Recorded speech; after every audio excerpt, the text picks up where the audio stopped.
Hello, this is Patrick Riley, and I will be talking about Fort McIntosh. George Washington designated General Lachlan McIntosh commander of the Western Department of the Continental Army in 1778. On a high terrace of the Ohio River, near where the Beaver River flows into the Ohio, a fort was built and named in his honor. The fort was built to protect the western frontier from British and Native American allies and held the largest garrison west of the Allegheny Mountains. There's General McIntosh. This is the front of Fort McIntosh facing east from the Ohio River. When the Wisconsin glaciation retreated 12,000 years ago, outwash was deposited all along what is now the Ohio River. The top of the outwash is usually sand, and just below the surface, river cobbles ranging from softball size to the size of a car can be found. Such is the case at Fort McIntosh, which made digging almost impossible. The fort therefore did not have a traditional picket wall. The timbers had to be laid horizontally, as you can see in this woodcut. Here you can see two distinct paths going down to the river. Fort McIntosh was a classic Vauban style fort.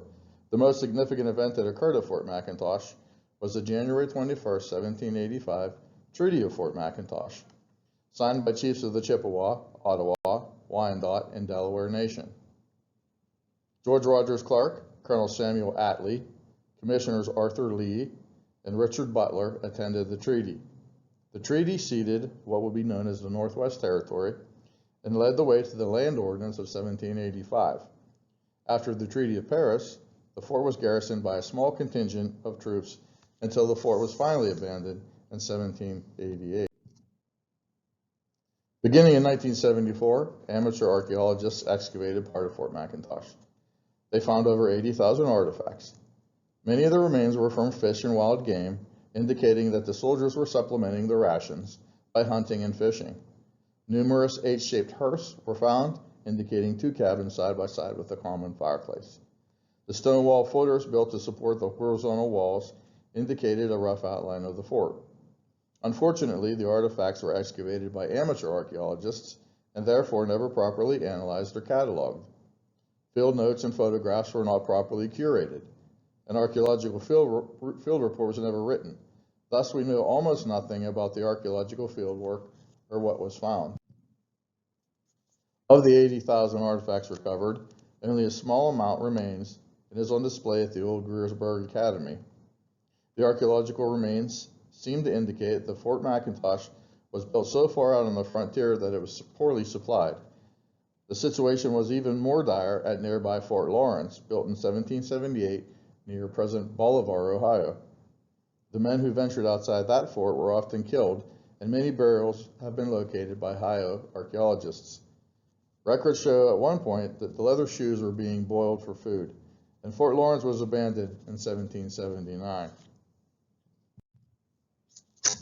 After the excavation, the hearse and fort outline were left in place, and historical plaques placed around the site for self-guided tours. In 1978, General William Westmoreland was invited for a dedication. I was in attendance at that dedication and got to meet the general. Since the fort was garrisoned by the ancestral unit of the 3rd U.S. Infantry, the Old Guard has participated in several parades.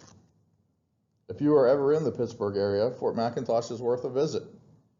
The site includes several granite monuments and bronze plaques, as well as the original stone footers of the walls and fireplaces. Benches are nearby where you can sit and watch traffic go by on the Ohio River, and the place is quite a nice location for just a nice little quiet picnic. This is the logo of the 3rd U.S. Infantry. The Latin motto, Noli me tangere, literally means touch me not, and it came from the Bible, John 20:17, when Jesus said, "Do not hold on to me." There is an ongoing and hotly debated controversy centered on Fort McIntosh. Historian Richard C. Knopf, professor emeritus at Kent State University, in his book Anthony Wayne and the Founding of the United States Army, published in 1961, believes that the Legion of the United States is the nation's first standing army. He provides ample evidence to support his claim. Knopf points out that the United States Constitution was not even ratified until 1788, the year Fort McIntosh was abandoned. Furthermore, the 1st American Regiment was basically annihilated at the Battle of the Wabash in 1791. General Richard Butler, who had signed the Treaty of Fort McIntosh, died in this battle. In 1792, Anthony Wayne was made Commander-in-Chief of the Legion of the United States. In November of that year, he built Legion Ville on the bank of the Ohio River, 7 miles south of Fort McIntosh.